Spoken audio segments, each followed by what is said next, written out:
स्वागत है आप सभी का हमारे एक और नए वीडियो में। आज का जो वीडियो है इसमें हम लोग बाबा साहेब भीमराव अंबेडकर यूनिवर्सिटी में अगर आपको बीटेक करना है तो उसके बारे में बताएंगे। ठीक है कि अगर आपको यहाँ पे बीटेक करना है तो किस तरह का कट ऑफ रहता है, फीस, प्लेसमेंट सब कुछ कैसा है और ओवरऑल ये यूनिवर्सिटी आपके लिए बेस्ट है कि नहीं है। ठीक है, तो ये जो यूनिवर्सिटी है एक सेंट्रल यूनिवर्सिटी है और नेक A++ ग्रेड इसको मिला हुआ है जो कि हाईएस्ट ग्रेड होता है। ठीक है, और सबसे अच्छी चीज़ ये है कि आपको यहाँ पे जाने के लिए JEE का एग्ज़ाम जो है नहीं देना है, CUT के थ्रू आप जो है जा सकते हैं। ठीक है, तो चलिए इन डिटेल इस यूनिवर्सिटी के बारे में जानते हैं कि कितना वर्थ इट है। ठीक है, तो सबसे पहले यूनिवर्सिटी के बारे में जान लेते हैं। तो यूनिवर्सिटी जो है आपका लखनऊ में लोकेटेड है, यूपी में। ठीक है, ये एक सेंट्रल यूनिवर्सिटी है, 1996 में इस्टेब्लिश हुआ था और ये जो है पूरा वेल कनेक्टेड है आपका सिटी से। ठीक है, जनरली जो बहुत सारे सेंट्रल यूनिवर्सिटी और रूरल एरियाज़ में मतलब कि आपका थोड़ा आउटस्कर्ट्स में होता है, बट यह पूरा आपका वेल कनेक्टेड है। ठीक है, इसका रिजर्वेशन पॉलिसी जो है बहुत ज़्यादा यूनिक है क्योंकि इसमें आपका 50% सीट जो है आपका SC/ST कैंडिडेट्स के लिए रिजर्व्ड है। ठीक है, और उसके बाद आपका जो 50% सीट जो है वो ओपन है जिसमें आपका जनरल, OBC, EWS सब आ जाएंगे। ठीक है, तो OBC के लिए यहाँ पे कोई एक्स्ट्रा रिजर्वेशन नहीं दिया गया है, बट SC/ST के लिए यहाँ पे आपको 50% रिजर्वेशन देखने को मिलता है। तो अगर आप SC/ST कैंडिडेट से बिलोंग करते हैं तो आपके लिए एक बहुत ही अच्छा अपॉर्चुनिटी जो है यहाँ पे देखने को मिल सकता है। ठीक है, उसके बाद अगर बात करें एडमिशन प्रोसेस का, तो आपका जो एडमिशन प्रोसेस है ये 2026 होगा। ठीक है, तो आपका एडमिशन प्रोसेस जो है उसके लिए आपको एग्जाम जो देना पड़ेगा प्राइमरी, वो है आपका CUT UG। ठीक है, CUT UG के थ्रू ही आपको यहाँ पे एडमिशन मिलने वाला है। और सब्जेक्ट कौन कौन से आपको चूज़ करना है, लैंग्वेज में से आपको इंग्लिश या हिंदी में से एक चूज़ करना पड़ेगा। उसके बाद आपको फिजिक्स, केमिस्ट्री और मैथ्स जो है आपको चूज़ करना पड़ेगा। ठीक है, तो ये आपका सब्जेक्ट रिक्वायरमेंट है। टोटल 4 सब्जेक्ट जो है आपका यहाँ पे रहने वाला है। उसके बाद और भी आप थोड़ा सा अपडेट जो इनके वेबसाइट पे भी देख सकते हैं या फिर कुछ आएगा तो हम आपको ज़रूर बताएंगे, आप हमारे साथ कनेक्टेड रहिएगा। ठीक है, उसका एलिजिबिलिटी क्या है कि आप एलिजिबल है कि नहीं यहाँ पे एडमिशन लेने के लिए। तो आपका 10+2 जो है आपका PCM में पास होना चाहिए। ठीक है, PCM जो है आपका कंपलसरी है। अगर आप मैथ्स नहीं लिए हैं 12th में तो आप जो है एलिजिबल नहीं रहेंगे। मिनिमम मार्क्स आपका जो है 50% एग्रीगेट चाहिए जनरल, OBC, EWS के लिए। आपका 45% जो रिलैक्सेशन है आपको SC/ST और PWD कैंडिडेट्स के बीच में देखने को मिल जाता है। ठीक है, ये आपका बेसिक एलिजिबिलिटी है जिसमें मैक्सिमम कैंडिडेट जो होते हैं वो एलिजिबल ही होते हैं। ठीक है, इसके बाद अगर हम लोग बात करेंगे कट ऑफ का, ठीक है, तो कट ऑफ जो होता है आपका आउट ऑफ 1000 मार्क्स रहेगा। ठीक है, क्योंकि आपका 4 सब्जेक्ट जो है उसको कंसिडर किया जाता है और इनका ऑफिशियल वेबसाइट पे भी हमने देखा इनका जो कट ऑफ वगैरह था वो इसी टाइप से था।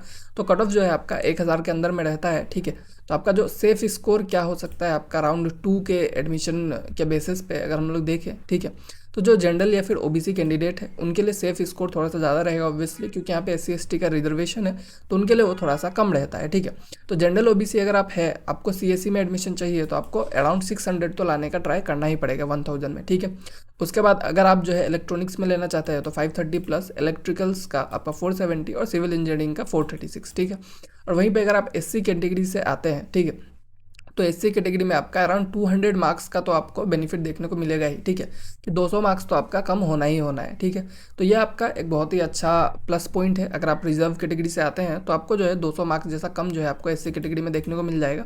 और वहीं पे ST पे अगर आप आते हैं तो 300, 350 का रिलैक्सेशन आपको यहाँ पे देखने को मिल जाता है। ठीक है, CSE का कट ऑफ जो है बस आपका 300 के आसपास रहता है, तो 300 के आसपास जो है आपको 1000 में लाना बहुत ज़्यादा डिफिकल्ट नहीं होना चाहिए। ठीक है, तो इस तरह से अगर आप ST कैटेगरी से बिलोंग करेंगे तो आपके लिए तो यहाँ पे जाना थोड़ा सा ईजी हो जाता है। ठीक है, क्योंकि आपको बहुत ही ज़्यादा कम मार्क्स लाना है, आपको 30-40% मार्क्स में आपका एडमिशन जो है वो मैक्सिमम कोर्सेज में हो जाएगा। लाइक आपका इलेक्ट्रिकल में जो है आपका इसमें तो आपका कट ऑफ जो है 165+। ठीक है, तो मतलब अराउंड आप 200 भी लेके आ जाते हैं तो आपका एडमिशन होना कंफर्म है। ठीक है, तो इस तरह से आपका जो है कट ऑफ जो है ठीक ठाक ही है, मतलब जो जनरल, OBC है उनको थोड़ा मेहनत करना पड़ेगा, बट SC/ST में थोड़ा सा कम है। ठीक है, तो ये आपका कट ऑफ हो गया। बात करते हैं अगर फी स्ट्रक्चर का, तो फ़ी इनका बहुत ज़्यादा सिंपल है, 1,10,000 पर ईयर, यानी कि 4.4 लाख 4 ईयर्स के लिए। ठीक है, ये आपका 2026 में चेंज हो भी सकता है, बट जनरली आपका ये सेम ही रहता है। ठीक है, पर सेमिस्टर आपका 55 to 60,000 के आसपास फीस रहेगा। ठीक है, और वन टाइम फ़ी आपको एक 3,200 रुपये या फिर उससे थोड़ा कम बेसी जो भी मतलब 3-4 हज़ार के बीच में एक फ़ीस आपको देना पड़ता है। ठीक है, और मोस्ट प्रोबेबल जो भी आप SC/ST कैंडिडेट है उनके लिए लोअर फी जो है अप्लाई हो सकता है फ़ी वेवर वगैरह यूज़ करके, बट जनरल जो आपका फ़ीस है वो आपका 4.4 लाख चाहिए आपका 4 ईयर्स के लिए। ठीक है, हॉस्टल फीस का बात किया जाए तो हॉस्टल का रेंट जो है बहुत कम है, 4600 पर ईयर, जो कि आपका बहुत ही ज़्यादा चीप है। मेस चार्जेस आपका 2500 से 3000 पर मंथ रहेगा। ठीक है, तो टोटल हॉस्टल का आपका 40 से 50 हज़ार पर ईयर हो जाएगा। तो हॉस्टल जो है काफ़ी अफोर्डेबल है, अगर आपको हॉस्टल मिले तो बहुत ही अच्छी चीज़ है। ठीक है, उसके बाद अगर प्लेसमेंट का बात किया जाए तो प्लेसमेंट जो है आपका करंट स्टेटिस्टिक्स देखेंगे प्लेसमेंट का, तो सीएससी का एवरेज 2.9 to 4 LPA तक रहता है। ईसीई का एवरेज जो है 2 to 3 LPA का रहता है। हाईएस्ट आपका 8 to 12 LPA देखने को मिल जाता है, ठीक है। तो बहुत ही कम मतलब चांसेस रहता है कि आपका यहाँ पे बहुत ही अच्छा प्लेसमेंट लगे। और अगर आप प्लेसमेंट के बेसिस पे जाना चाहेंगे तो ये आपके लिए बहुत ही बेटर ऑप्शन नहीं रहने वाला है, ठीक है। प्लेसमेंट के हिसाब से ये एक बहुत ही अच्छा यूनिवर्सिटी नहीं माना जाता है, ठीक है। तो प्लेसमेंट अगर आपको चाहिए तो आप जो ट्राई कीजिए कि यहाँ पे आप ना ही जाए, ठीक है, क्योंकि आपको अच्छा प्लेसमेंट जो है यहाँ पे नहीं देखने को मिल जाएगा, ठीक है। बहुत ही अगर आपका लक जो है बहुत अच्छा रहेगा, एक्सेप्शनल आपका कंडीशन रहेगा, तो आपको 8-10 लाख का पैकेज जो है मिल सकता है, बट आपको उससे ज़्यादा पैकेज को एक्सपेक्ट करके यहाँ पे नहीं जाना चाहिए, ठीक है। तो अगर आप मतलब टायर 1 कंपनीज एक्सपेक्ट करते हैं कैंपस में, तो आप जो है यहाँ पे मत जाइए। अगर आप दूसरे एग्जाम्स गेट्स यूपीएससी वगैरह के लिए आप प्रिपेयर करना चाहते हैं तो आप जो है यहाँ पे जा सकते हैं, क्योंकि आपके लिए बेटर ऑप्शन रहेगा, ठीक है। बहुत ज़्यादा खर्चा भी नहीं करना है आपको, ठीक है। तो इस हिसाब से जो है आप यहाँ पे जा सकते हैं। और वहीं पे अगर हॉस्टल और कैंपस का बात किया जाए तो हॉस्टल फैसिलिटी जो है गर्ल्स के लिए बहुत अच्छा है, 100% अलॉटमेंट, ठीक है। अगर आप गर्ल कैंडिडेट है और अगर आप हॉस्टल में रहना चाहते हो तो आपको 100% हॉस्टल में सीट अलॉट किया जाएगा, ठीक है। उसमें आपका कोई भी कंडीशन नहीं है। बट बॉयज़ के लिए बहुत कम लिमिटेड सीट्स है, ठीक है।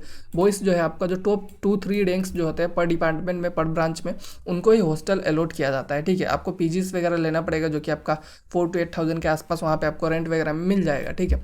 तो वही आपका थोड़ा सा लिविंग कॉस्ट जो है ज़्यादा हो जाएगा अगर आप एक मेल कैंडिडेट है। बट वहीं पे गर्ल्स के लिए हॉस्टल अवेलेबल है, तो गर्ल्स के लिए एक और जो है फ़ायदा रह जाता है, ठीक है। और वहीं पे प्रोस का बात किया जाए तो सेंट्रल यूनिवर्सिटी है ये, ठीक है। इससे बहुत ही अच्छा है, आपका हॉस्टल फीस वगैरह कम है, कैंपस वगैरह अच्छा है, ठीक है। स्कॉलरशिप सपोर्ट वगैरह भी कुछ यूपी स्टूडेंट्स वगैरह को मिल जाएगा। SC ST के लिए बहुत ही अच्छा है, ठीक है। तो ये सब कुछ अच्छे चीज़ें हैं इस यूनिवर्सिटी में। आपका कुछ नेगेटिव चीज़ें हैं, एडमिनिस्ट्रेशन वगैरह स्लो होगा, ठीक है। प्लेसमेंट वगैरह आपका अच्छा नहीं है, यहाँ पे बॉयज़ हॉस्टल का शॉर्टेज है, ये सब थोड़ा थोड़ा मतलब आपका दिक्कत भी यहाँ पे देखने को मिल जाता है। तो इन सब चीज़ों को अगर हम लोग कंसिडर करके कहते हैं, ठीक है, तो आपको BBU कब चूज़ करना चाहिए। अगर आप SC ST कैटेगरी से हो तो आपके लिए तो बहुत ही अच्छा है, ठीक है। आप चूज़ करके जाइए, कम मार्क्स में आपका एडमिशन जो है वहाँ पे हो जाएगा। अगर आपको दूसरा IIT NIT कहीं पे भी नहीं मिल रहा है तो उसके लिए आपके लिए बहुत ही बेस्ट ऑप्शन है, ठीक है। और अगर आप गवर्नमेंट एग्जाम हायर स्टडीज़ के लिए अगर आप प्रिपेयर करना चाहते हैं तो भी आपके लिए बहुत ही ज़्यादा बेटर ऑप्शन रह सकता है, ठीक है। बट हाई प्लेसमेंट के लिए आपके लिए अच्छा ऑप्शन नहीं रहने वाला है। तो आज का जो वीडियो है यहीं पे एंड होता है। Thank you.